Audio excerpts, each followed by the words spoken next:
All right, the moneymaker that's really going to open up the hips. Now, this is probably going to be done after you do a series of some of the other stuff before, because this can be aggressive. And yeah, this can be painful. So if you have really, really stiff hips, this might be something you may take out of the equation in the beginning and then start to kind of sprinkle it in toward the end. It's called the Frogger stretch.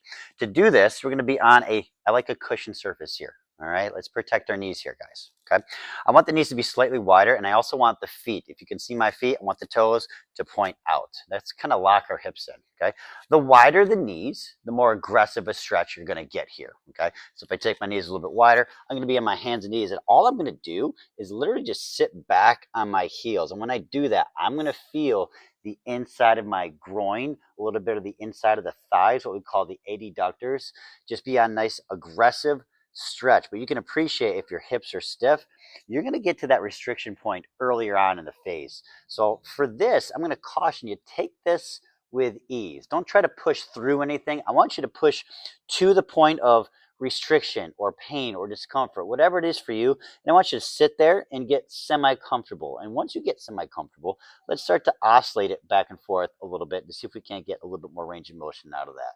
Couple options here. Once you start to get nice and loose, you can take the knees a little bit wider, take the feet a little bit wider, and then venture down there too.